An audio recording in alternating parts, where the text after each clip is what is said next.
बिस्मिल्लाहिर्रहमानिर्रहीम, अस्सलाम वालेकुम। मैं हूं आपका मेज़बान शहबाज अली और आज हम आपके साथ शेयर करने जा रहे हैं कि पाकिस्तान क्रिकेट में नए दौर का आगाज़ हो चुका है। पाकिस्तान सुपर लीग का 11वें एडिशन के लिए तमाम जो फ्रेंचाइजीज़ हैं उन्होंने अपनी टीमों का इंतखाब कर लिया और पाकिस्तान क्रिकेट बोर्ड ने इसको नाम दिया है start of a new era 2026। PSL का 11वां एडिशन जो है शुरू होने जा रहा है और उसकी अब तैयारियां जो है अपने जोशो खरोश से और अपने उरूज की जानिब गामज़न है। कल हमने देखा कि तमाम जो 8 फ्रेंचाइजीज़ हैं उन्होंने अपनी टीमों का इंतखाब किया है। इस पर हम बात करेंगे और आपको बताएंगे कि किस तरह टीमों ने जो है अपने अपने खिलाड़ियों का इंतखाब किया। कुछ टीमों ने बड़ी स्मार्ट मूव की, कुछ टीमें उतना अच्छा मूव नहीं कर सकी, लेकिन टीमें बड़ी अच्छी और बड़ी बैलेंस बनी है। हम बात करेंगे सबसे पहले जो टीमें 8 सेलेक्ट हुई उनमें अगर आप देखें लाहौर कलंदर्स, उसके साथ साथ कोयटा ग्लैडिएटर्स, ये 2 ऐसी टीमें हैं जिनके ऊपर मैं खास तौर पर आज बात करेंगे और आपको बताएंगे कि उन्होंने किस तरह जो उनकी कोर टीम थी और उनके जो खिलाड़ी उनके साथ पिछले 8-10 साल से चले आ रहे थे उन्होंने किस तरह उनको लिया है और क्या तरीकाकार अख्तियार किया गया और बड़ी स्मार्ट मूव्स के साथ। पहले तो 4-4 रिटेंशन की सबने और 4-4 रिटेंशन हर बंदे को पता है किस किस की क्या थी। उनके बाद सबसे पहले जो लाहौर कलंदर्स के लिए चैलेंज था, उनके मेन प्लेयर थे फ़खर जमान और हारिस रऊफ। उन दोनों को लेना उनके लिए एक बड़ा चैलेंज था और उन्होंने हर सूरत में ये तय किया था कि हमने इनको ख़रीदना है जो भी हो जाए। और क्योंकि लाजमी बात है फ़खर जमान और हारिस रऊफ अगर T20 क्रिकेट और या फ्रेंचाइज क्रिकेट की बात की जाए तो जितने एक्सपीरियंस हैं, जितनी अच्छी उनकी परफॉर्मेंसेज हैं, तो हर किसी की कोशिश होती है कि ऐसा प्लेयर हमारी टीम में हो। लेकिन इसमें क्रेडिट जाता है राना ब्रदर्स को, शमीन राना और आतिफ राना को। आतिफ राना क्योंकि टीम के मामला में मुदाखलत नहीं करते, वो जो है उनकी मार्केटिंग और दीगर मामला जो है मैनेजमेंट के उसको देखते हैं, जबकि शमीन राना जो है वो टीम के मामला देखते हैं और उन्होंने बड़े ही शानदार मूव की। इस दौरान हमने देखा कि जब हारिस रऊफ का मामला आया तो सामने वाली टीमें खासतौर पर इस्लामाबाद यूनाइटेड और कोयटा जो टीमें उनमें जो है दिलचस्पी रखती थी उन्होंने हारिस रऊफ के लिए बोली दी। लेकिन जो शमीन राना है वो तय करके आए थे कि चाहे 10 करोड़ पे भी जाना पड़े तो हारिस रऊफ को हर सूरत में खरीदेंगे। इसी तरह हमने देखा फ़खर जमान की दफ़ा भी ऐसे ही हुआ, क्योंकि जब शमीन से बात हुई तो शमीन का ये कहना था कि जो मेरी कोर टीम है मैं उसको पूरा करना चाह रहा था और उनकी जो रिटेंशन आप देखें, सिकंदर रज़ा हैं, शाहीन शाह अफरीदी हैं, उसके बाद नईम है, उसके बाद अब्दुल्ला शफीक, तो ये 4 वो प्लेयर हैं जो प्रोडक्ट हैं अपना इनकी लाहौर कलंदर्स की। इसी तरह फिर हारिस रऊफ तो सबसे बड़ी प्रोडक्ट है लाहौर कलंदर्स की और पाकिस्तान सुपर लीग की।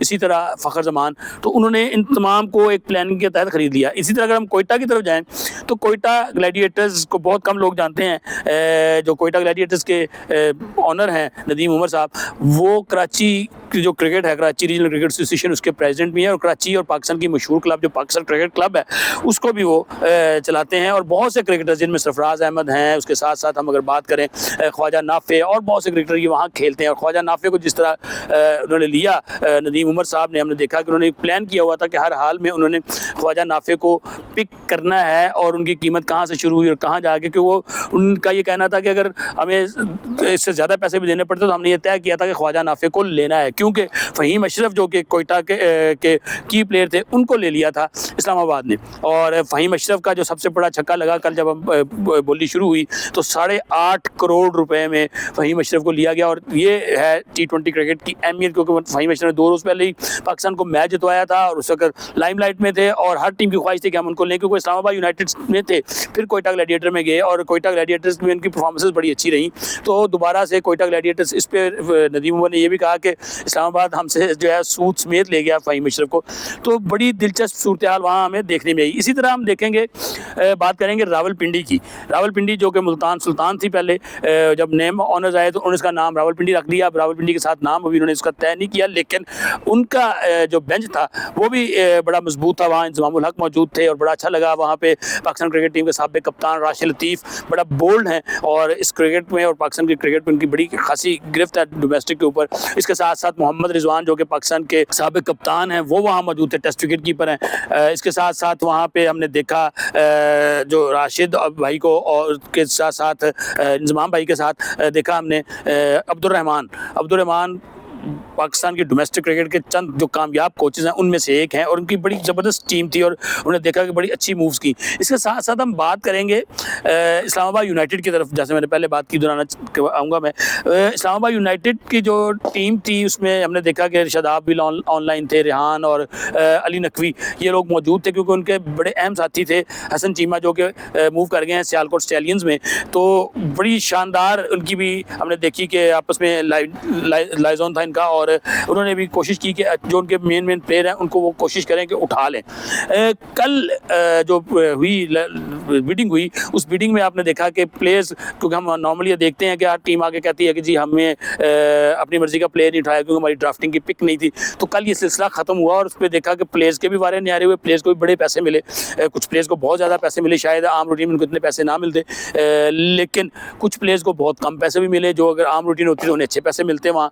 बट हमने देखा कि ये हुआ है और उसके बाद टीमों ने आके कहा है कि वो बड़ी पिक उन्होंने जो की है और उनकी टीम में बड़ी बैलेंस है। इसके साथ साथ कुछ बड़े नाम जिनको किसी ने पिक नहीं किया, जिसमें हम बात करेंगे शकीबुल हसन है, उन्हें किसी ने नहीं लिया, उसके साथ साथ इमरान ताहिर को किसी ने नहीं लिया, और अगर हम बात करें आसिफ अली की, हुसैन तलत की, आसिफ अफरीदी, तो इनको वो जो होनी चाहिए थी जो इनकी बेस प्राइस वो नहीं मिली, तो उसके बाद निचली कैटेगरी में जाके इनको ख़रीदा गया। इसके साथ साथ अगर हम बात करें अब जो नई टीमें हैं, इसमें जैसे मैंने बात की मुल्तान जो अब रावलपिंडी हो गई है, इसी तरह हैदराबाद किंग्समैन और सियालकोट स्टैलियंस। हमने देखा कि सियालकोट स्टैलियंस और हैदराबाद किंग्समैन के जो लोग थे वो थोड़ा सा नर्वस दिखाई दिए कहीं कहीं पे, और ख़ासतौर पे बड़ा अच्छा लगा हैदराबाद जो मुल्तान की मुल्तान कह रहा हूँ, सियालकोट की जो बेंच है, सियालकोट के बेंच के ऊपर बैठे हुए सुहेल तनवीर को देखा, बड़ा अच्छा लगे, और सुहेल का वहाँ आना एक बड़ा नेक शगुन है, क्योंकि सुहेल पाकिस्तान की जो ये T20 क्रिकेट है इसमें one of the best player अपने दौर के रहे हैं वो। इसी तरह अगर हम बात करें सियालकोट की, तो सियालकोट की जो टीम मैनेजमेंट है उसमें उन्होंने देखा कि टिम पेन थे, और जिस तरह उन्होंने शुरू में तो देखा लग रहा था कि ज़्यादा ऑस्ट्रेलियन क्रिकेटर्स को वो लेंगे, लेकिन उतने ऑस्ट्रेलियन क्रिकेटर्स वहाँ आए नहीं। हाँ, उन्होंने स्टीव स्मिथ जो कि इस लीग के सबसे महंगे खिलाड़ी हैं उनको ख़रीदा है। इसी तरह हमने देखा कि हैदराबाद ने साइम अयूब को ख़रीदा है 12 करोड़ 60 लाख रुपए में। तो हमने देखा कि ये दोनों टीमें उतना अच्छा जल नहीं हुई थी, क्योंकि उन्हें अभी इस माहौल का अंदाज़ा नहीं था शायद, तो बाकी लोगों को इस माहौल का अंदाज़ा था। लेकिन जब एंड हुआ, शाम ख़त्म हुई, ऑक्शन ख़त्म हुई, तो हमने देखा कि ये टीमें भी उसी लेवल पे आगे हुई थी, बैलेंस हो गई हुई थी। लेकिन जो बड़ी मज़ेदार चीज़ मैं यहाँ दिखाऊँ, इस बोली में जो चीज़ प्लानिंग जो की गई वो ये थी कि सामने वाले प्लेयर जो पार्टी है उसका पर्स भी देखा जा रहा था।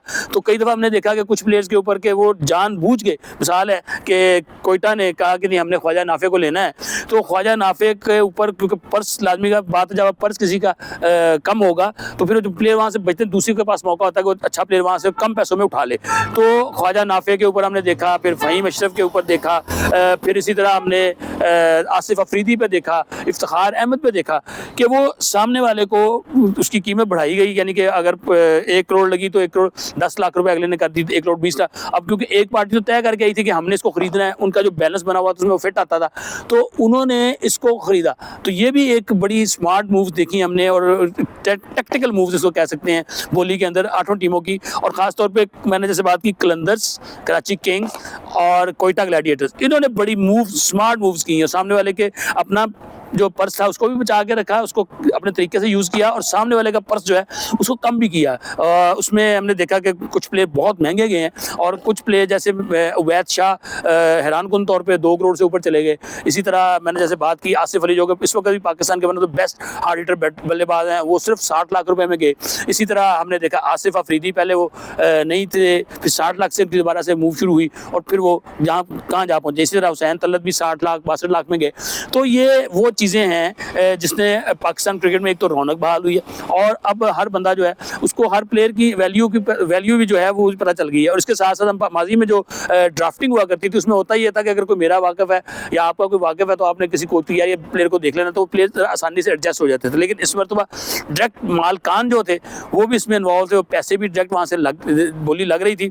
तो वो बड़ा ही कोशिश की गई कि डिसिप्लिन तरीके से और उसके साथ साथ इसको बड़े अच्छे तरीके से किया जाए। और इस बोली के हवाले से अगर हम बात करें तो पाकिस्तान क्रिकेट बोर्ड को भी इसका पूरा क्रेडिट जाता है, खासतौर पर सलमान नसीर उनकी टीम को, कि पूरी जो ऑक्शन हुई है उसमें कोई भी तनाज़ा नहीं सामने आया और बड़ी स्मूथ हुई है। और इस लीग के बाद, ये बोली का अमल मुकम्मल होने के बाद, अब पाकिस्तान क्रिकेट की जो PSL है उसका एक तो अगला स्टैंडर्ड शुरू होगा, अगला मरला शुरू होगा, अगला स्टेप आएगा। और आने वाले दिनों में हम देखेंगे PSL की जो रौनकें हैं और PSL की जो एक्टिविटीज़ हैं वो और तेज़ होती जाएंगी। हम आने वाले दिनों में आपके साथ मज़ीद इस हवाले से स्टोरीज शेयर करेंगे। अपने मेज़बान को इस वक्त दीजिए इजाज़त। अल्लाह हाफ़िज़।